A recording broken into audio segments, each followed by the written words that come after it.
பல முறை வாசித்து நம்புகிறேன். அதோடு கூட சேர்த்து ஆகாய் தீர்க்கதரிசியின் புத்தகம், சகரியா தீர்க்கதரிசியின் புத்தகத்தையும் வாசித்தால் மிகவும் நலமாயிருக்கும்.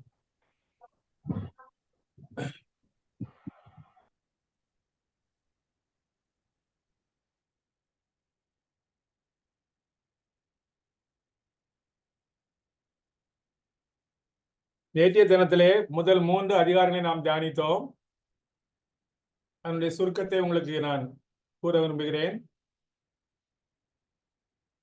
பாபிலோன் தேசத்துக்கு சிறைபிடிக்க கொண்டு போன அந்த யூதர்கள் எருசலேமுக்கு 3 முறை திரும்பி வருகிறார்கள். 3 குழுக்களாக. முதல் குழு செருபாபேலின் தலைமையில், அடுத்ததாக எஸ்ராவின் தலைமையில், மூன்றாவதாக நெகேமியாவின் தலைமையில்.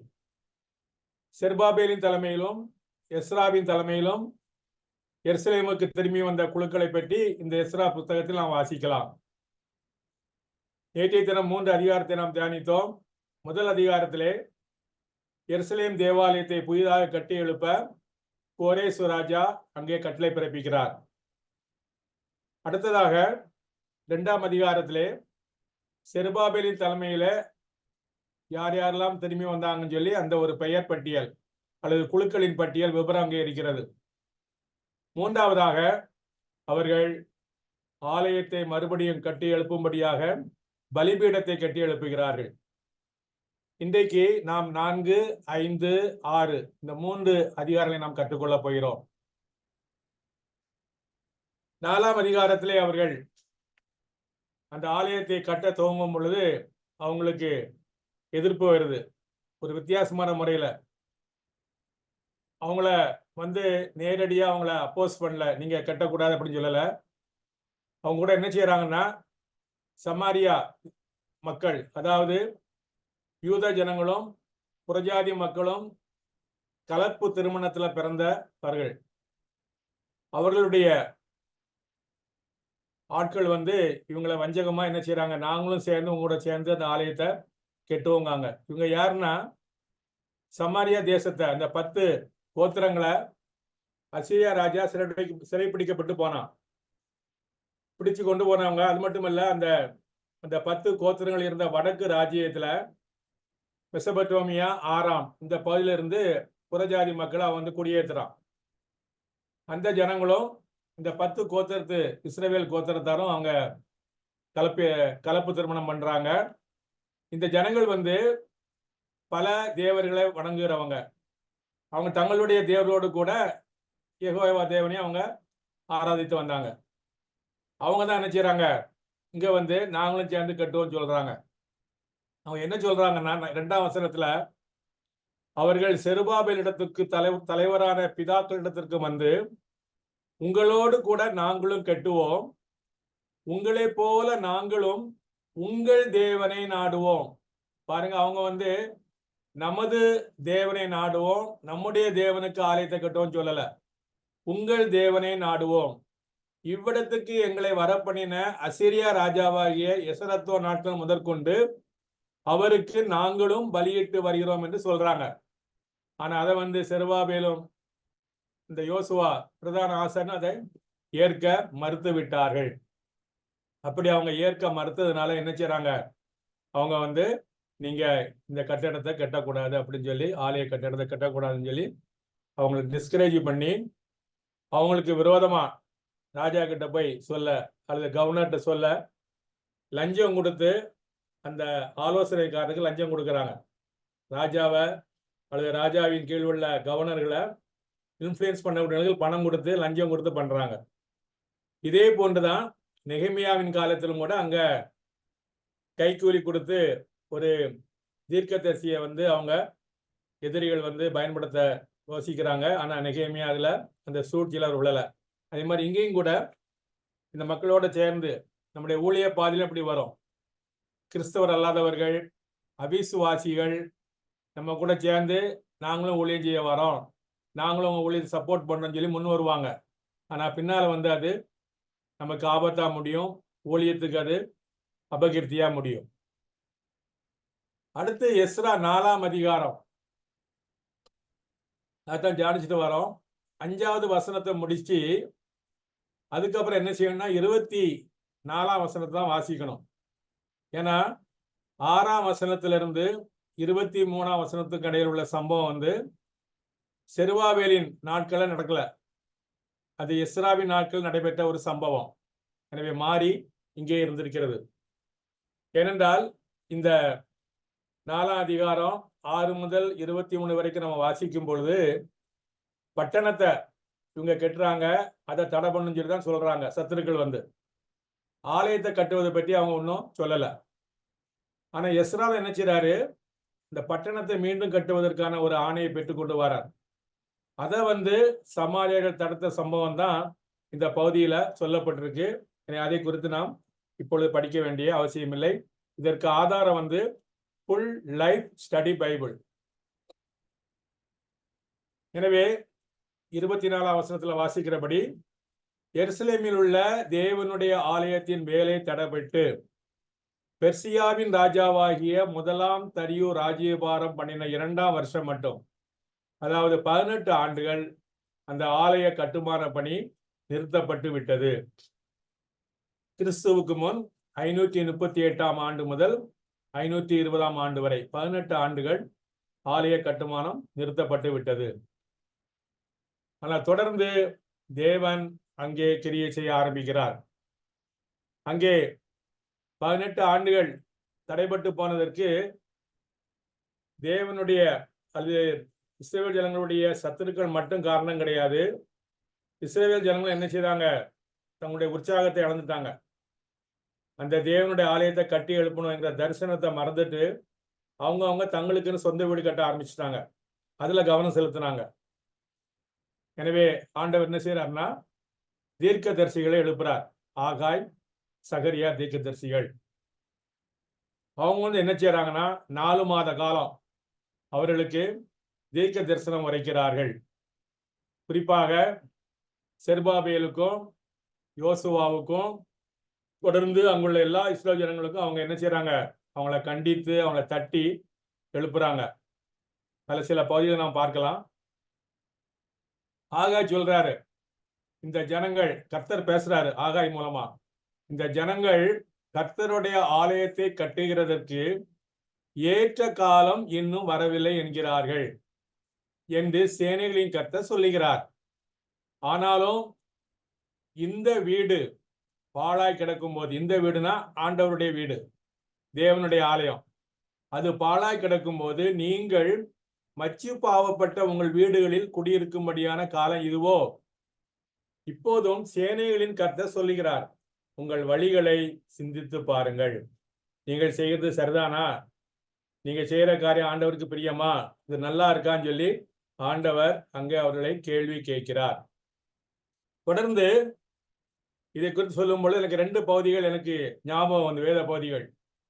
ஒண்ணு பிரசங்கில, காற்றை கமரிக்கிறவன் விதைக்க மாட்டான், மேகங்களை நோக்குகிறவன் அறுக்க மாட்டான், ஆவியின் வழி இன்னதென்றும் கர்ப்பவதியின் வயிற்றில் எலும்புகள் உருவாகும் விதம் இன்னதென்றும் நீ அறியாதிருக்கிறது போலவே எல்லாவற்றையும் செய்கிற தேவனுடைய செயலிலே நீ அறியாய். காலையிலே உன் விதையை விதை, மாலையிலே உன் கையை நிகழ விடாதே. அதுவோ இதுவோ எது வாய்க்குமோ என்றும் இரண்டும் சரியாய் பயன்படுமோ என்றும் நீ அறியாயே. எதை குறிக்கிறதுனா, ஒரு விவசாயி வந்து காற்று சாதகமா இல்லை, அல்லது இன்னைக்கு மழை பெய்யாது, அல்லது இன்னைக்கு மழை பெய்யும் சொல்லி அவன் பார்த்தா விவசாயம் பண்ண முடியாது, பயிரிட முடியாது, அல்லது வந்து அறுவடைக்கு போக முடியாது. இது வந்து சோம்பேறித்தனம் அல்லது சாக்கு போக்கை காட்டுது. ஊழிய பாதையில குறிப்பாக தடைகள் இருக்குது, அல்லது வந்து எனக்கு கோஆபரேஷனுக்கு ஆள் இல்லை, அல்லது எனக்கு நேரம் கிடைக்கல, ஏதோ ஒரு சாக்கு போக்கு சொல்லி சோம்பேறித்தனமா இருக்கக்கூடாது சொல்லி இந்த பகுதி நமக்கு ஒரு பாடம் படிச்சு காட்டுது. ஏனென்றால் ஆண்டவருடைய வழி வந்து ஒரு பெரிய மிஸ்டீரியஸ், அது யாரும் எக்ஸ்பிளைன் பண்ணவே முடியாது. எப்படி ஒரு தாயினுடைய வயிற்றுல ஒரு குழந்தை உருவாகுது, ஒரு பெரிய ஒரு மிஸ்டரி, ஒரு பெரிய ரகசியம், ஒரு பெரிய ஒரு வினோதமான ஒரு காரியம். அதே மாதிரி ஒரு ஆத்மா ரட்சிக்கப்படுவது என்பது அதான் பெரிய மிராக்கிள், கிரேட்டஸ்ட் மிராக்கிள் இந்த வேர்ல்ட். ஒரு உயிரோடு ஒருவனை, இறந்து போன ஒருவனை உயிரோடு எழுப்புவதோ, அல்லது குஷ்டரோகம் பிடித்தவனை குணமாக்குவதோ, கேன்சர் உள்ளவனை குணமாக்குவதோ எல்லாம் அற்புதம் தான். ஆனா அதை காட்டிலும் பெரிய அற்புதம் ஒரு ஆத்மா மனம் திரும்பி இயேசு கிறிஸ்துவை ஏற்றுக்கொண்டு ரட்சிக்கப்படுகின்ற ஒரு காரியம். எனவே நம் சாதகமான சூழ்நிலைகள் அதை பார்த்தோம் நம்ம யாருமே ஊழியம் செய்யவே முடியாது. குறிப்பாக நம்முடைய தேசத்துல இப்போ இருக்கிற சூழ்நிலைகள் வந்து ஊழியம் செய்வதற்கு சாதகமான சூழ்நிலை கிடையாது. குறிப்பாக வட இந்தியா மாநிலங்கள்ல அதையெல்லாம் பார்த்தா ஊழியம் செய்யவே முடியாது. எனவே ஆகாயத்திற்கு சொன்னது மாதிரி நீங்க வந்து இது காலம் அல்ல, இது ஏற்ற காலம் வரலன்னு சொல்லி நம்ம யாரும் சோம்பேறித்தனமா இருக்க வேண்டாம். சாக்கு போக்கு சொல்லிக்கொண்டு சுகபோகமான வாழ்க்கையை நடத்த வேண்டாம். அடுத்ததாக இன்னொரு பகுதி எனக்கு ஆண்டவர் ஞாபகப்படுத்தினது, எலிசா தீர்க்கதரிசி அந்த கேயாசி என்கிற அந்த வேலைக்காரனிடம் கேட்ட கேள்வி. பணத்தை வாங்குகிறதற்கும் வஸ்திரங்களையும் ஒலிவ தோப்புகளையும் திராட்சை தோட்டங்களையும் ஆடு மாடுகளையும் வேலைக்காரரையும் வேலைக்காரிகளையும் வாங்குறதற்கும் இது காலமா? இயேசு கிறிஸ்து இரண்டாம் முறை வரப்போறன்னு விசுவாசிக்கிறோம். சீக்கிரம் வரட்டும் சொல்லி நம்ம பாட்டு பாடுறோம், சொல்றோம். ஆனா நம்முடைய அன்றாட வாழ்க்கை எப்படி இருக்குது? பணத்துக்கு மேல பணம் சேகரிக்கணும், ட்ரெஸ்ஸுக்கு மேல இன்னும் ட்ரெஸ் சேர்த்து வைக்கணும், இன்னும் தோப்பு துப்புரவுலாம் நம்ம வாங்கணும், இன்னும் சொத்து சேர்க்கணும், இன்னும் ஆடு மாடு வாங்கணும், அல்லது காருக்கு மேல இன்னொரு கார் வாங்கணும். இப்படி உலக பிரகாரமான சிந்தை உள்ளவர்களாய் இருப்பதற்கு இது காலமா? அன்பான கர்த்தருடைய பிள்ளைகளே, தேவனுடைய ஊழியம் நாம் சீக்கிரமாய் தேவனுடைய சுவிசேஷம் உலகமெங்கும் அறிவிக்கப்பட நாம் நம்முடைய பங்கை நிறைவேற்ற வேண்டும். என்னிடம் கேட்டால் நான் சொல்லுவேன், இந்தியாவில் உள்ள இந்திய மக்கள் அனைவரையும் சந்திப்பதற்கு வெளிநாட்டு உதவி நமக்கு தேவையில்லை.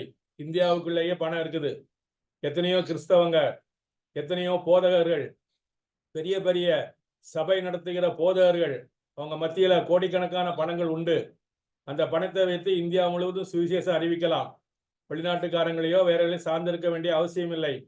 எனவே இந்த கேள்வியை உங்கள் முன்பாக வைக்கிறேன். பணத்தை வாங்குகிறதற்கும் வஸ்திரங்களையும் ஒலிவ தோப்புகளையும் திராட்சை தோட்டங்களையும் ஆடு மாடுகளையும் வேலைக்காரரையும் வேலைக்காரிகளையும் வாங்குகிறதற்கும் இது காலமா? அதே மாதிரி இன்னும் சொல்றாரு, செருபாபேலே திடன்கோள் என்று என்கரேஜ் பண்றாரு. பார்த்துக்கிடுங்க. அவங்க வந்து சோம்பேறித்தனமா இருந்தாங்க, அல்லது சோர்ந்து போய் இருந்தாங்க, நிர்விசாரமா இருந்தாங்க. அப்ப சொல்றார் ஆண்டவர், எல்லா ஜனங்களையும் நீங்கள் திடன் கொள்ளுங்கள், வேலையை நடத்துங்கள் என்று கர்த்தர் சொல்கிறார். நான் உங்களுடனே இருக்கிறேன் என்று சேனைகளின் கர்த்தர் சொல்கிறார். லார்ட் ஆஃப் ஹோஸ்ட், சேனைகளின் கர்த்தர், ஜெயம் கொடுக்கிற தேவன், அவர் சொல்றாரு, நீங்க பயப்படாதீங்க, நீங்க உற்சாகமா இருங்க, நான் உங்க கூட இருக்கிறேன், கவலைப்படாதீங்க, பயப்படாதீங்க அப்படின்னு சொல்லி அங்கே ஆகாய தீர்க்கதரிசி மூலமாக தேவர் அவர்களை உற்சாகப்படுத்துகிறார். அதே மாதிரி சாலமோன் தேவாலயத்துல கர்த்தருடைய மகிமை இருந்தது, ஷெகினா மகிமை. அதே மாதிரி கர்த்தருடைய உடன்படிக்கை பெட்டி இருந்தது. ஆனால் அது எல்லாம் பிடிபட்டு போயிட்டு, அழிக்கப்பட்டு போயிட்டு. எனவே இந்த இரண்டாவது ஆலயத்தை கட்ட வரும்பொழுது அங்கே பழைய ஆலயத்தை கண்டவர்களுக்கு ஒரே ஒரு துக்கம். அந்த மகிமை, சாலமோனுடைய ஆலயம் எவ்வளவு பெரிய பிரம்மாண்டமான ஆலயம், தேவனுடைய மகிமை அங்கே இருந்தத, தேவனுடைய உடன்படிக்கை பெட்டி இருந்தத, அந்த ஒரு பாக்கியம் இந்த நம்ம கட்ட போற புது ஆலயத்துல இல்லையேன்னு சொல்லி அவங்களுக்கு ஒரு துக்கம், கவலை. ஆனா ஆண்டவர் சொல்றாரு ஆகா தீர்க்கதரிசி மூலமாக, தீர்க்க தரிசனமா, சகல ஜாதிகளாலும் விரும்பப்பட்டவர் வருவார், இந்த ஆலயத்தை மகிமையினால் நிறைய பண்ணுவேன். சகல ஜாதிகளால் விரும்பப்பட்டவர் யாரு? கர்த்தராகிய இயேசு கிறிஸ்து. அதே மாதிரி முந்தின ஆலயத்தின் மகிமையை பார்க்கிலும் இந்த பிந்தின ஆலயத்தின் மகிமை பெரிதாய் இருக்கும் என்று சேனையின் கர்த்தர் சொல்கிறார். அன்பானவர்களே, இயேசு கிறிஸ்து 500 ஆண்டுகளுக்கு பிறகு வருகிறார். மாம்சத்திலே தேவன் வெளிப்படுகிறார், தேவகுமாரன் மாம்சத்திலே வருகிறார். அந்த இயேசு கிறிஸ்து சாலமோன் கட்டின தேவாலயத்துக்கு இல்லாத ஒரு பாக்கியத்தை, ஒரு மகிமையை செருபாபேலின் காலத்தில் கட்டப்பட்ட ஆலயத்துக்கு கொடுக்கிறார். இயேசு கிறிஸ்து வரும் பொழுது அந்த ஆலயத்துக்கு தான் அவர் போனார். செருபாபேலின் காலத்தில் கட்டப்பட்ட அந்த எருசலேம் தேவாலயத்தில் தான் இயேசு கிறிஸ்து போனார். அதை குறித்து பார்க்கலாம். அவர் சின்ன குழந்தையா இருக்கும் பொழுது அவங்க அம்மாவும் அவங்களுக்கு வளர்ப்பு தகப்பனா இருந்தவங்க என்ன செய்யறாங்க, குழந்தை இயேசுவை கொண்டு போறாங்க.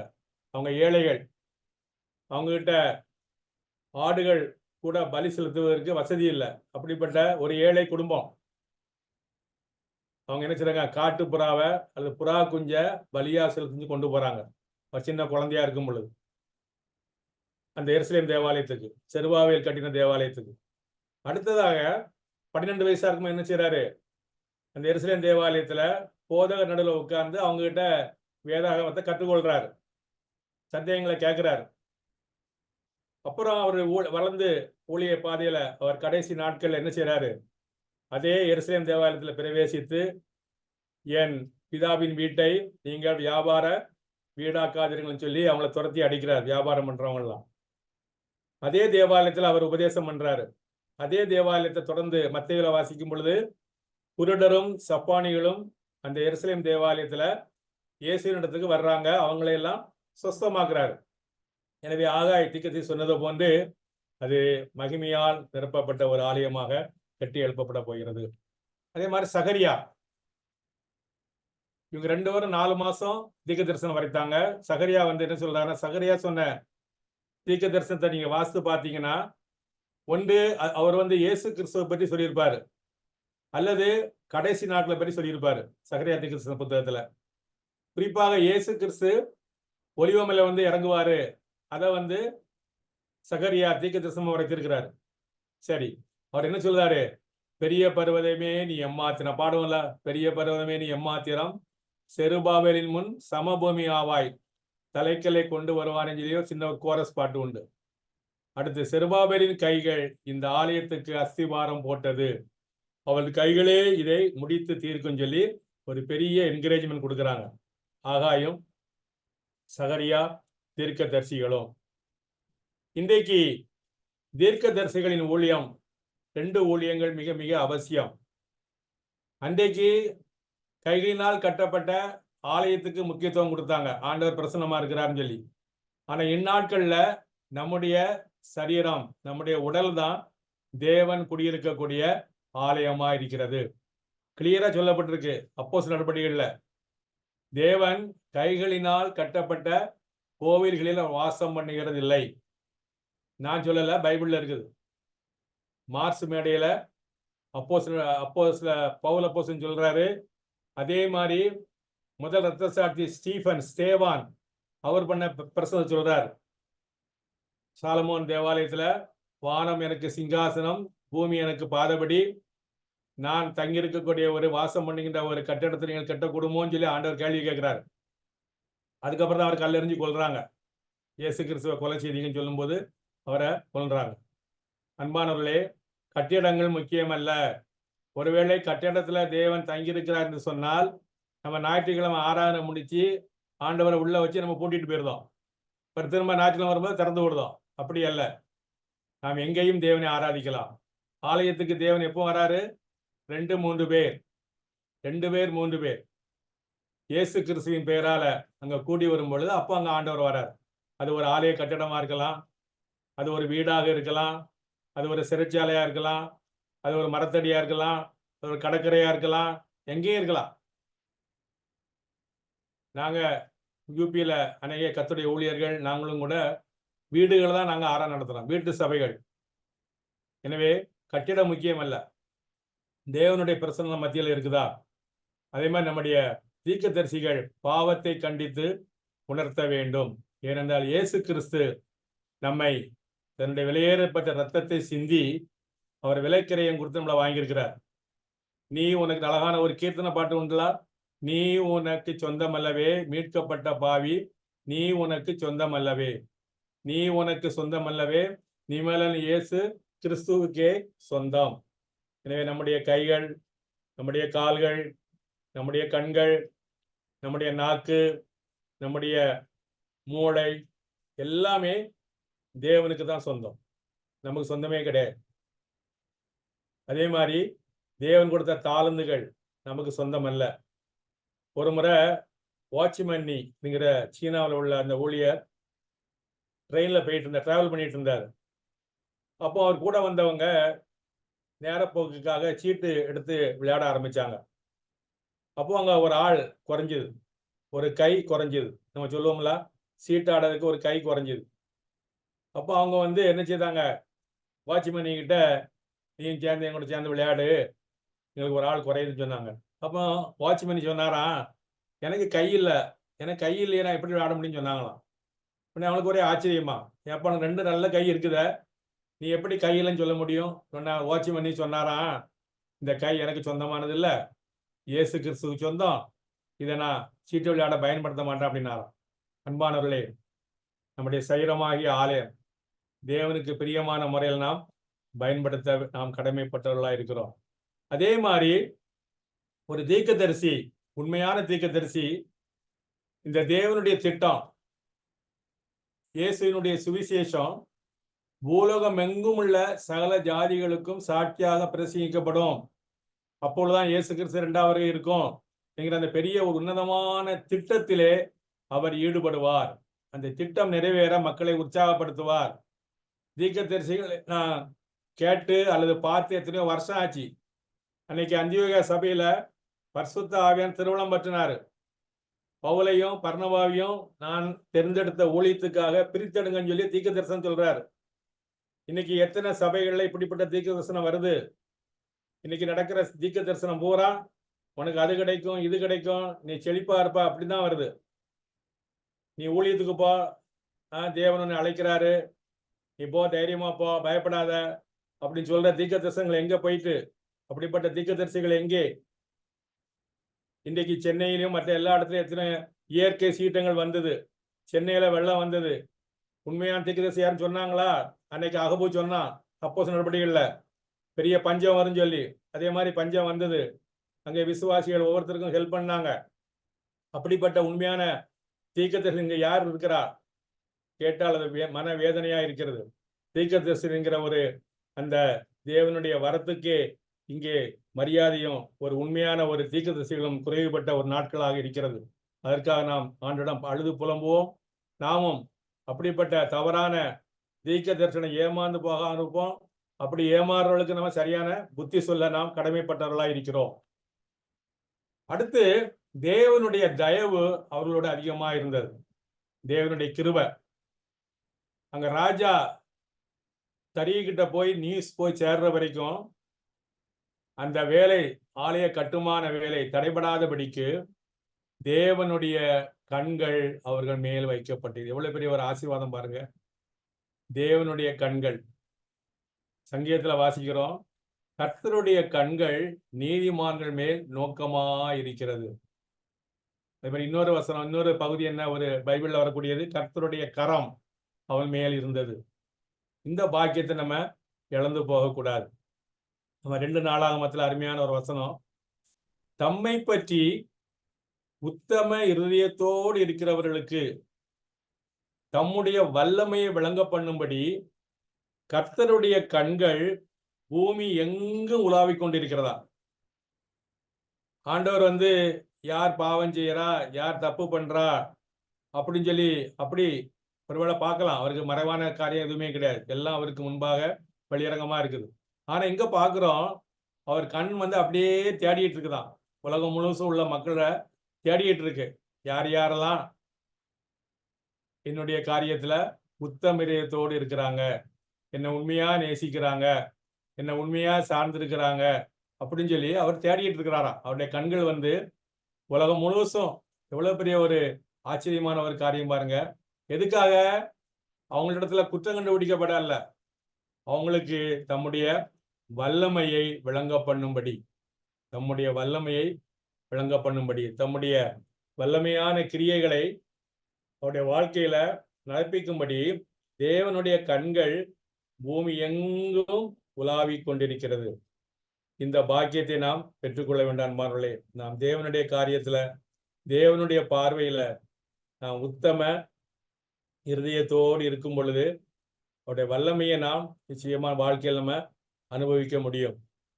இன்றைக்கு இயேசு கிறிஸ்து சொன்னார், கடைசி நாள்ல உண்மையும் உத்தமமான ஊழியக்காரனே என் எஜமானுடைய சந்தோஷத்துக்குள் பிரவேசின்னு சொல்லி ஆண்டவர் சொல்வாராம். அதான் ஒரு பெரிய ஆசீர்வாதம். உண்மையும் உத்தமமும் நம்முடைய வாழ்க்கையில மிக மிக அவசியம். நம்ம ஆண்டவர் ஒருவேளை அவருடைய ராஜ்யத்துக்கு போகும் பொழுது நீ எவ்வளவு ஊழியம் செய்த, அது எவ்வளவு காணிக்க கொடுத்த அப்படிலாம் கேட்க மாட்டான்னு நினைக்கிறேன். நீ உண்மையா இருந்தியா, உத்தமமா இருந்தியா, என் வசனத்தை கீழ்ப்படிஞ்சியா, என்னுடைய காரியத்தில் நீ நான் கொடுத்த பொறுப்புகள் எல்லாம் உண்மையா செய்யான்னு சொல்லி கேட்பார்னு நினைக்கிறேன். நீங்க மோட்ச பிரயாணங்கிற புத்தகத்தை வாசிப்பீங்கன்னு நினைக்கிறேன். அப்படி வாசிக்காதவங்க வாங்கி வாசிங்க, இங்கிலீஷ்லயோ தமிழ்லயோ. பில்கிரிம்ஸ் ப்ராக்ரஸ், பைபிளுக்கு அடுத்தபடியே அதிகமாக சேல்ஸ் ஆகக்கூடிய ஒரு புக்கு பில்கிரிம் ப்ராக்ரஸ்.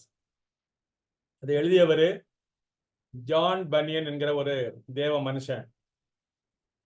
அவர் இருந்த நாட்கள்ல இங்கிலாந்து தேசத்துல ஒரு சட்டம் இருந்தது, ராஜா போட்ட சட்டம்.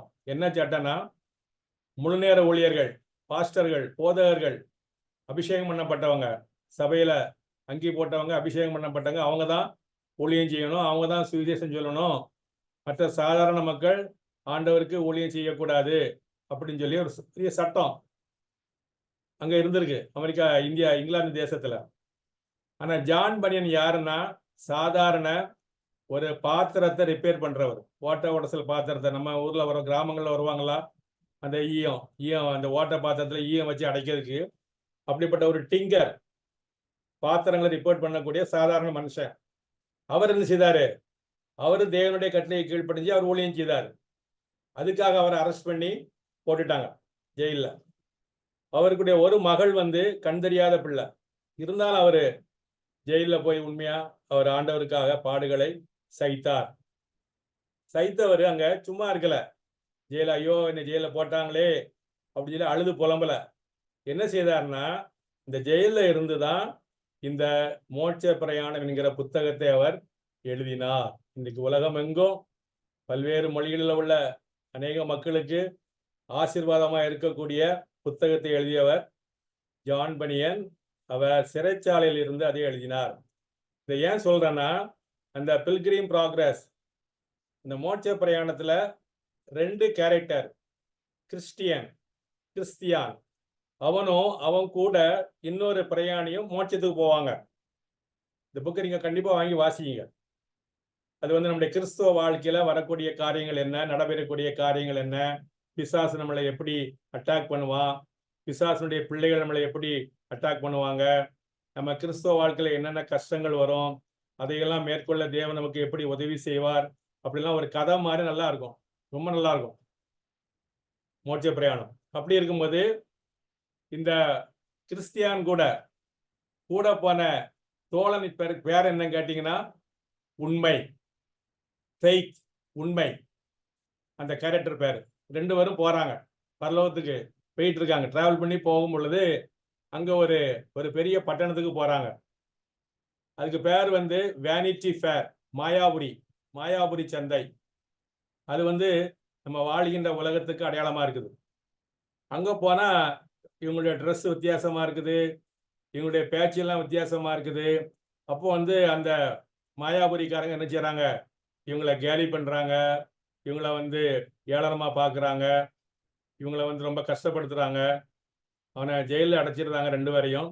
அதுல 2 பேர்ல அந்த உண்மை, ஃபெய்த், அவனை என்ன செய்யறாங்க, அவனை தீ வச்சு அவனை கொன்று விடுகிறார்கள். ஆனா கிறிஸ்தியான் விடுதலையாகி அவர் அந்த பயணத்தை பரலோகத்துக்கு தொடருவார். ஆனா இந்த முதலாவது இறந்து போன அந்த உண்மை கிறிஸ்தியானுக்கு முன்னாலேயே பரலோகத்துல போய் சேர்ந்துருவார். உண்மை, உத்தமன் பாருங்க, உத்தமனா இருந்து உண்மையா இருக்கும் பொழுது நாம் பரலோகத்துக்கு போவதிலே எந்த தடையும் இருக்காது. கதை சொல்ல வரேன். எனவே இந்த உலகத்துல நாம் உண்மையா இருப்போம். நம்ம ஒருவேளை மற்றவங்களுடைய புகழ்ச்சி நமக்கு கிடைக்காம இருக்கலாம், மற்றவங்களுடைய அங்கீகாரம் கிடைக்காம இருக்கலாம், மற்றவங்க நம்மளை ஒரு ஏளனமா எண்ணலாம். ஆனா தேவனுக்கு முன்பாக, தேவனுடைய பார்வையில எல்லா காரியத்திலையும் நம்முடைய கற்புள்ள வாழ்க்கை, பண விஷயம், நம்முடைய ஊழியத்தை பத்தி ரிப்போர்ட் பண்றது, இப்படி பிறருக்கு எதுவும் தீங்கு விளைவிக்காம இருக்கிறது, இப்படி இருக்கும் பொழுது தேவனுடைய வல்லமையை நாம் நம்முடைய வாழ்க்கையிலே அனுபவிக்கலாம். என்ற வேதவசனம் உண்மை. தம்மை பற்றி உத்தம இருதயத்தோடு இருக்கிறவர்களுக்கு தம்முடைய வல்லமையை விளங்க பண்ணும்படி கர்த்தருடைய கண்கள் பூமி எங்கும் உலாவிக் கொண்டிருக்கிறது. எனவே அந்த ஆலயத்தை கட்டுவதற்கு தேவனுடைய கண்கள் அவர்கள் மேல் வைக்கப்பட்டிருந்தது. அந்த எதிரிகள் என்ன செய்யறாங்கன்னா, அங்க லெட்டர் எழுதுறாங்க, முதலாம் தரிய ராஜாவுக்கு லெட்டர். என்னன்னா, இப்படி கோரேஸ் வந்து இவங்களுக்கு பெர்மிஷன் கொடுத்தாராம, அது உண்மையா? அடுத்து அவங்க கெட்ட போயிற அந்த எருசலேமில் உள்ள ஆலயத்தை, அந்த எருசலேம் வந்து ரொம்ப மோசமான ஊர் அப்படிலாம் சொல்லி அவங்களுக்கு ஒரு பெரிய பெட்டிஷன் போடுறாங்க ராஜா தரியுவுக்கு. இவங்க இவங்க சொல்றதெல்லாம் உண்மைதானா அப்படின்னு சொல்லி என்ன செய்யுங்க, இந்த ட்ரெஷரியில முக்கியமான ரெக்கார்ட்ஸ்லாம் வச்சிருப்பாங்களா ட்ரெஷரி, அங்க சோதிச்சு பார்க்கணும், அங்க தேடி பார்க்கணும்னு சொல்லி அந்த தத்நாய் வந்து லெட்டர் எழுதுறார். தொடர்ந்து 6ஆம் அதிகாரம். இந்த கடிதம் வந்து எருசலேமில இருந்து பாபிலோனுக்கு போகுது. ஒரு ஆள் வந்து பாபிலோனுக்கு போயிட்டு வர 8 மாசம் ஆகும். அதற்கு ஆதாரம் வந்து எஸ்ரா 7ஆம் அதிகாரம் 9ஆம் வசனம். ஏன்னா எஸ்ரா வந்து பாபிலோன்ல இருந்து எருசலேமுக்கு வர்றதுக்கு 4 மாசம் ஆயிட்டு. அப்போ எருசலேமில இருந்து அந்த கடிதத்தை கொண்டு போக 4 மாசம் ஆகும். அந்த ராஜாவுடைய பதிலை கொண்டு வர கூட ஒரு 4 மாசம், போக வர 8 மாசம் ஆகும். எப்படி கண்டிப்பா ஒரு வருஷம் காலம் இருந்திருக்கும் அந்த கேப். அங்க போனா அந்த கோரேஸ் ராஜா போட்ட அந்த ஆணையை கண்டுபிடிச்சிட்டாங்க. அங்குள்ள சஸ்திரனா ஆவண காப்பகம் போய் அதை கண்டுபிடிச்சு அதை வாசிக்கிறாங்க, சுருள் எடுத்து வாசிக்கிறாங்க, வாஸ்து காட்டுறாங்க, ராஜாவுக்கு வாஸ்து காட்டுறாங்க. அப்போ அதை பார்த்துட்டு அதை கேட்டுட்டு என்ன செய்யறாருன்னா ஒரு முக்கியமான உத்தரவு போடுறார்.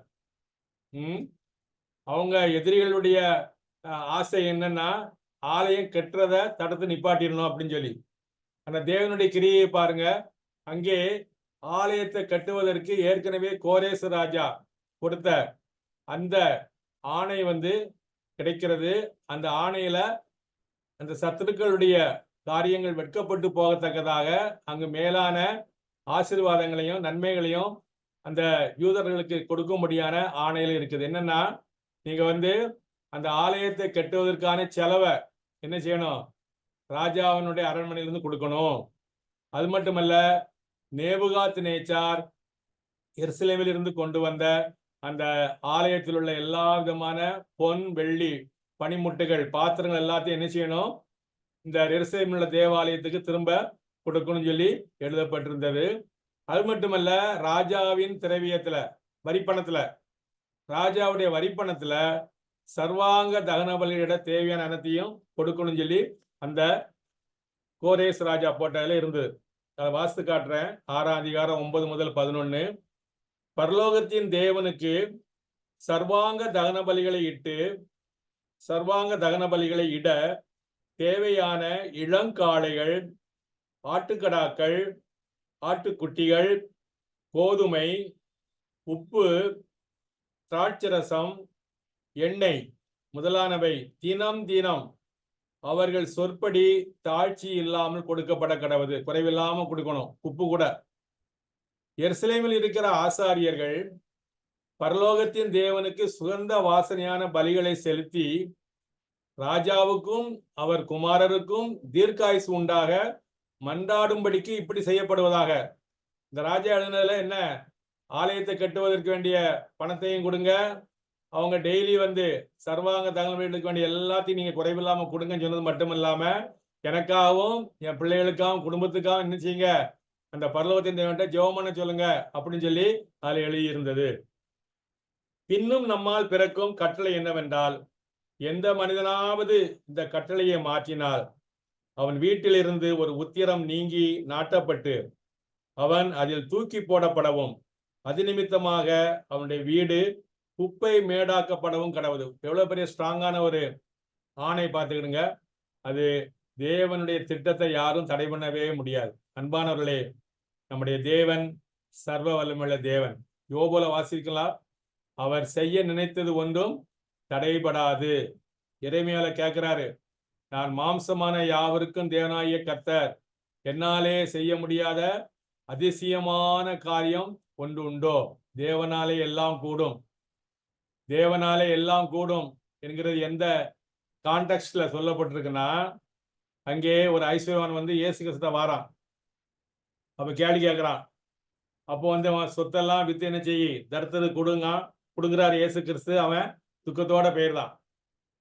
அப்ப இயேசு சொல்றாரு, ஐஸ்வர்யவான்கள் தேவனுடைய ராஜ்யத்தில் பிரவேசிப்பது எவ்வளவு கடினம் சொல்றார், எவ்வளவு கஷ்டங்கிறார்.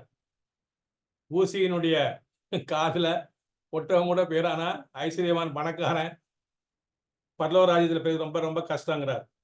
முடியான்னு சொல்லல, பணக்காரங்க பரலோகத்துக்கு போக முடியான்னு சொல்லல, ரொம்ப கஷ்டம் அப்படிங்கிறார். அப்போ சீஷர்கள் கேட்குறாங்க, அப்படியானால் ஆண்டவரே யார் ரட்சிக்கப்படக்கூடும்? அந்த கான்டெக்ஸ்ட்ல தான் ஆண்டவர் சொல்றார். இயேசு சொல்றாரு, மனுஷரால் இது கூடாதுதான், தேவனாலே எல்லாம் கூடும். தேவனால எந்த ஒரு நபரையும் ரட்சிக்க முடியும்.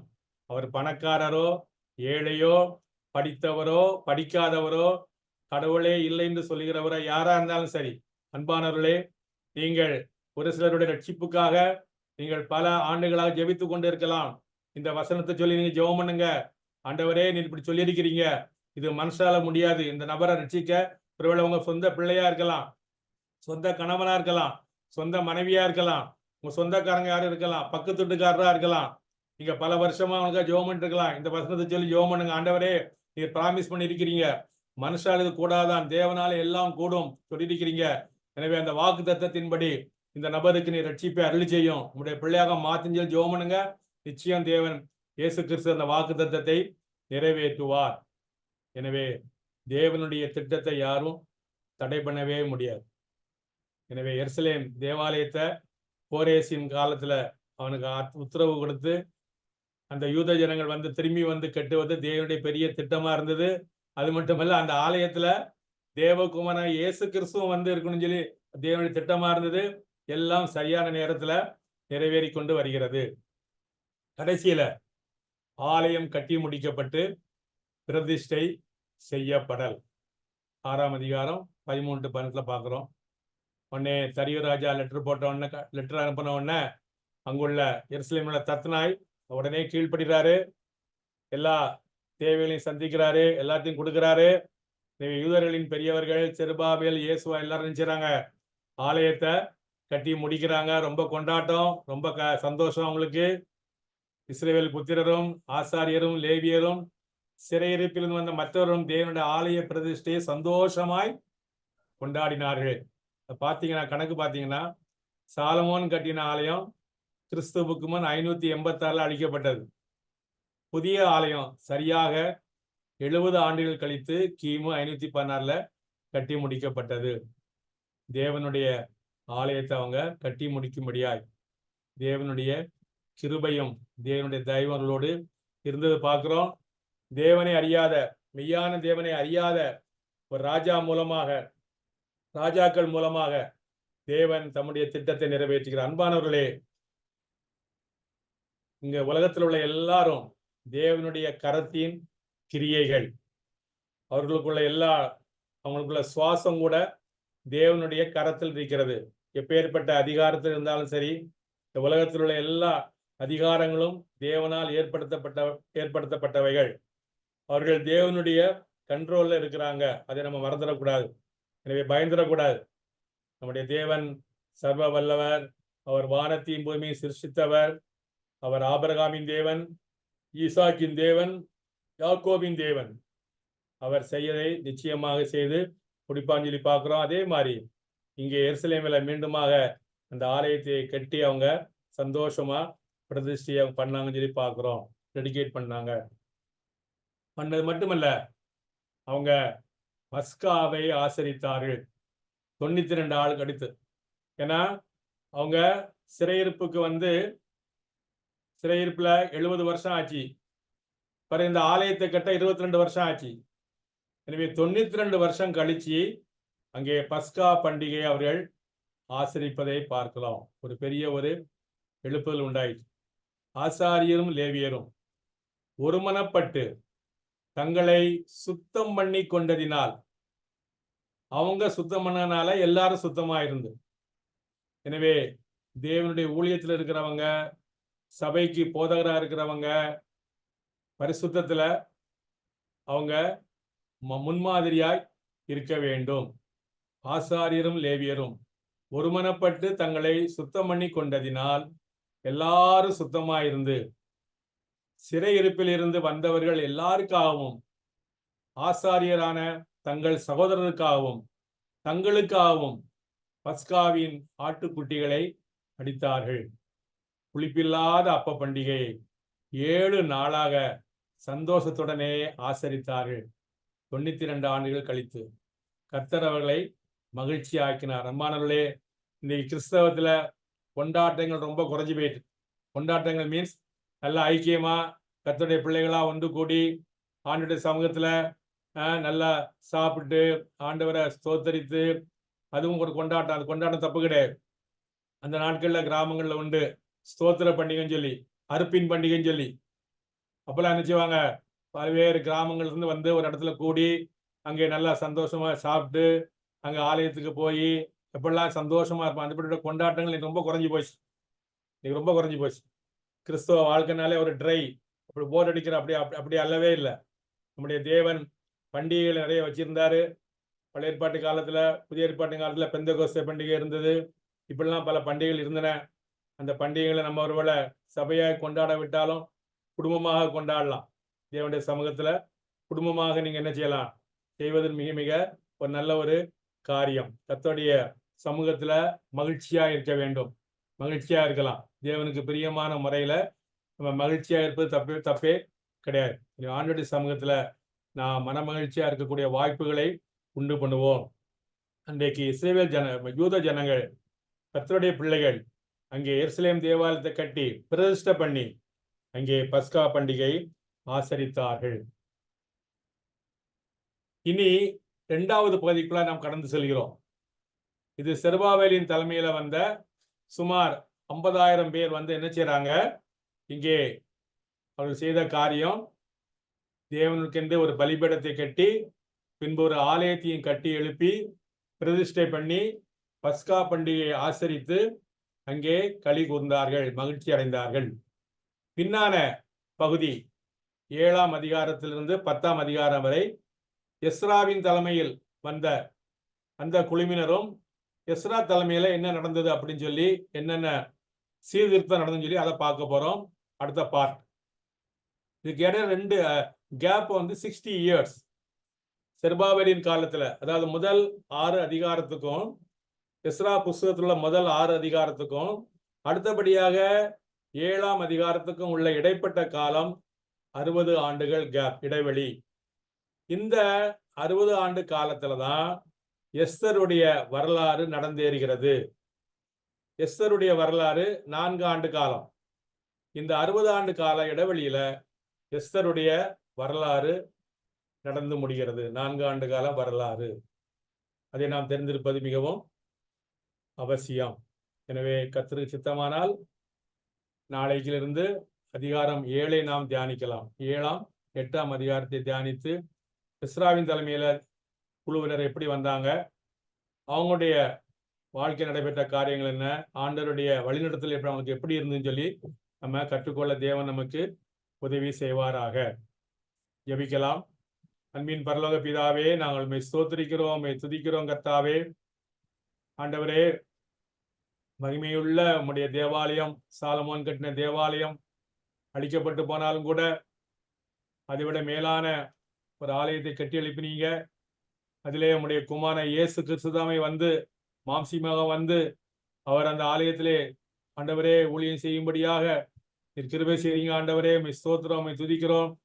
இந்நாட்களிலே ஆண்டவரே, எங்களுக்குள்ளே வாசம் பண்ணும்படியாக பரிசுத்த ஆவியானவர் மூலமாக வாசம் பண்ணும்படியாக எங்களுடைய சரீரத்தை நீர் விலக்கிரயமா வாங்கியிருக்கிறீங்க. ஆண்டவரே, எவ்வளவு பெரிய பாக்கியம் ஆண்டவரே. நாங்கள் உமக்கு ஆலயமாக இருப்பது எவ்வளவு பெரிய மேன்மையான காரியம் ஆண்டவரே. பழைய ஏற்பாட்டு பக்தர்களுக்கு இல்லாத ஒரு சிலாக்கியம் ஆண்டவரே. அந்த பாக்கியத்தை நாங்கள் ஆண்டவரே காத்துக்கொள்ள உதவி செய்யும் ஐயா. நாங்கள் எங்களுடைய சரீரத்தை பயன்படுத்துகின்ற விதம், எங்களுடைய சரீரத்தின் மூலமாய் செய்கின்ற காரியம் உமக்கு பிரியமா இருக்க உதவி செய்யும் கர்த்தாவே. நீர் தங்கி இருக்கின்ற ஒரு ஆலயமாய் இருக்கத்தக்கதாக நீர் கிருபை செய்யும் கர்த்தாவே. ஆம் கர்த்தாவே, அது மட்டுமல்ல ஆண்டவரே, உம்முடைய உன்னதமான பணியாகிய நற்செய்தி பணியை அறிவிக்கக்கூடிய ஒரு தீவிரத்தை எங்களுக்கு தாரும் ஆண்டவரே. நாங்கள் ஒரு நிர்விசாரமாய் இருந்து ஆண்டவரே, இந்த காலத்திலே உலக பிரகாரமான சொத்துக்களையும் செல்வத்தையும் சேர்த்து வைக்க அப்படிப்பட்ட கண்ணோக்கமாய் இல்லாதபடி கர்த்தாவே உம்முடைய சுவிசேஷம் உலகமெங்கும் அறிவிக்கப்பட நாங்கள் என்னென்ன காரியங்களை தியாகம் பண்ண வேண்டுமோ எங்களுடைய நேரங்கள், எங்களுடைய தாளந்துகள் எல்லாவற்றையும் உமக்கென்று பயன்படுத்த உதவி செய்யும்படியாக கெஞ்சுகிறோம் கர்த்தாவே. ஆம் கர்த்தாவே, தொடர்ந்து இஸ்ராவின் நாட்களில் நடைபெற்ற அந்த எழுப்புதலை நாங்கள் கற்றுக்கொள்ள எங்களுக்கு உதவி செய்யும் ஆண்டவரே. ஆம் கர்த்தாவே, நாங்கள் வாழ்கின்ற எங்கள் தேசத்திலே, உலகத்திலே ஆண்டவரே ஒரு பெரிய எழுப்புதலை காண வாஞ்சிக்கிறோம். அதற்கென்று எங்களை ஆயத்தப்படுத்தும் கர்த்தாவே. எங்களை ஒரு கருவியாக நீர் பயன்படுத்தும் ஆண்டவரே. எங்களை தகுதிப்படுத்தும் அப்படிப்பட்ட ஒரு வாஞ்சியை எங்களுக்கு தாரும் ஆண்டவரே. தொடர்ந்து எங்கள் மத்தியில் கிரியை செய்வீராக. உடைய சித்தம் நிறைவேறுவதாக. எல்லாவற்றையும் இயேசு கிறிஸ்துவின் மூலம் கேட்கிறோம் அன்புள்ள பிதாவே. ஆமென். ஆமென்.